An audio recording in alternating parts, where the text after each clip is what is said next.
There are always going to be changes made when adapting a novel to the television screen. The mediums are simply too different for everything to be kept exactly the same, and while obviously you want to ensure the adaptation is made in good faith to its inspiration, some things have to change for a wide variety of reasons. While the first season of Game of Thrones as a whole stays with the intentions of the book exceptionally well, today we will be discussing a change made not due to an absence of source material that would plague the later seasons of the show, but instead a lack of budget. While further entries into the show would give us absolutely amazing battle sequences such as Hardhome and Battle of the Boys with Promiscuous Fathers, Tyrion's first battle, where the Lannisters face off against the northern forces on the Green Fork, is less than visually stunning. In fact, we don't even see it at all, as after Tyrion gives a rousing speech to his newly acquired mountain tribe allies, he's promptly bonked and knocked out by the hammer of one of his own men before he can put his helmet on, much less get to the battlefield. We are then treated to a soft fade to the aftermath of the melee, upside down, as we're put in the eyes of Tyrion as he comes to post-carnage, being hauled on a cart. Bronn greets him upon waking, complimenting his warrior's prowess. You're a shit warrior.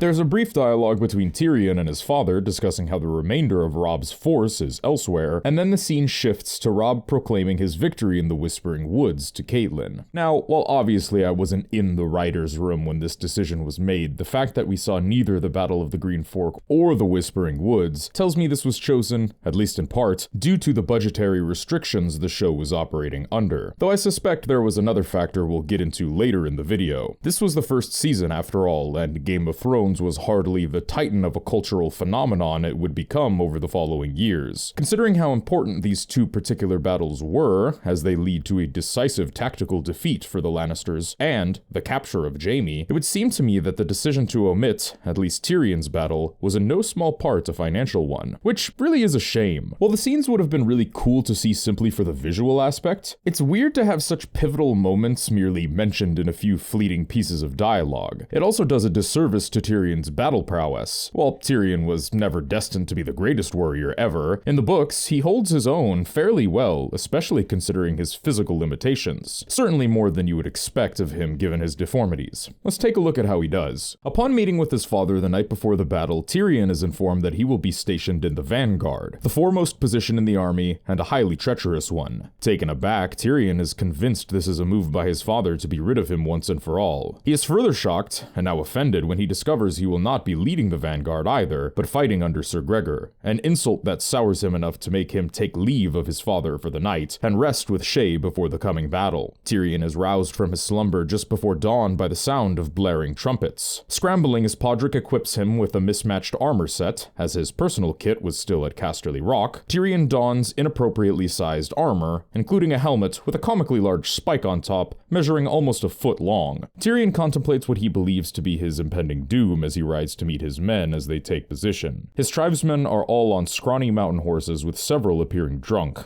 little soothing his worries. Sir Gregor Clegane appears on his warhorse bellowing orders. Gregor orders Tyrion to take the left and hold the river. Tyrion repeats this message to his men and takes note of how ragged their force is. The vanguard consisted of only clansmen, field hands, and sellswords. No knights to be found. Tyrion had little time to dwell on this as the northern host spilled over the hillside and charged down upon them, being met with a hail of Lannister arrows in response. As they closed ground, Tyrion and his force charged to meet them. Sir Gregor was the first to slam into the enemy's shield wall, his stallion impaling itself on an enemy spear in the process, crushing a hole through the shield wall. Shagga and the other clansmen did not hesitate and took full advantage of the opening, further widening the gap with their own mounted assault. By now the battle had reached Tyrion. As a man tries to spear him, Tyrion bats away the weapon with his axe and rides directly over the Karstark. Another fighter hurls a second spear at Tyrion, which is caught on his shield. Tyrion races towards him and begins raining his own blows on the man, splintering his shield and eventually tripping him. Not wishing to waste the effort dismounting, Tyrion leaves the man bloody in the dirt. He turns and rides down another man, ending him with a strike from his axe so hard it sends a shock through his body. After realizing he has turned himself around, seeing the river is now on his right, Tyrion orients himself as one of his tribesmen, speared through the belly, throws himself on the enemy. Tyrion follows, engaging a tall, yet wounded man with no helmet. The northern soldier screams for the dwarf to die as he swats away the strikes from Tyrion's axe. Realizing the man was both faster and stronger, Tyrion curses and wonders where Bronn is. With a single blow, Tyrion's shield is shattered as the man continues his assault, further grunting his threats of death, landing a solid blow on Tyrion's temple, rattling his bones and ringing his ears. The Northerner smiled until Tyrion's horse bites the man in the cheek, rending flesh and allowing Tyrion an opportunity to split the man's head. As Tyrion wrenches the weapon free, a fully armored knight charges him, swinging a morning star about his head. Their horses collide as the spiked ball digs deep into Tyrion's elbow, exploding his flesh with pain. His hand seizes, and his axe tumbles to the dirt. The morning star then met his head, knocking him clean off his destier. The knight recognizes Tyrion and gives him a moment to yield and submit to capture. Dazed and confused, Tyrion stumbles to his feet and drives the spike of his helmet into the horse's belly. Entrails rain down on Tyrion, and the horse topples, crushing the knight's leg beneath him and mangling the man's arm. This causes the knight himself to yield, and by this time, the battle is drawing to a close. The Lannisters had successfully driven back the Stark host, and the enemies begin to dissipate in retreat. Taking note of his remaining forces, Tyrion observes that of the 300 men he brought to battle, roughly half survived. Tywin rides down to meet with his son, noting he's wounded, and that his wildling men fought well. This is when Tyrion realizes the plan was for his men to rout and draw in the Stark army for a pincer tactic. Tyrion fumes that he was left unaware of this, as he then also learns the majority of Robb's forces are at the Whispering Woods, and that the Lannisters have been deceived. It was surprising to me that Tyrion actually gets a decent kill count, eliminating several enemy combatants, and that's a positive KD ratio, ladies and gentlemen. We actually even have Tyrion insulting Bronn, saying, "Small use you turned out to be," to which Bronn replies, "You seem to have done well enough on your own, despite losing the spike on your helm." These aren't huge differences, with massive story implications, but I do think we lose something here. Seeing Tywin's plan for Tyrion to rout further emphasizes his lack of care for his son's well-being and input, and does a disservice to Tyrion's ability as a fighter. Again, not amazing, but he did alright everything considered. While the show version of the Green Fork battle does a serviceable job leading up into the fight at the Whispering Woods, I think the omission of the Whispering Woods is a good deal less justifiable, and I think it was altered for different reasons. Interestingly, in the book, we don't actually see the Battle of the Whispering Woods either, but we kind of do. Let me explain. Robb is not a point of view character in the books, so us not seeing the battle on paper could seem to be the same, but it's actually a huge difference. In the book, instead of seeing the fight via Robb, we're given the perspective of Catelyn, which in a lot of ways makes the scene far more tense and impactful. Catelyn's perspective is really done justice here. She constantly thinks of Robb not as the leader of a vast army or king in the north, but instead as her baby, a child leading a dangerous operation.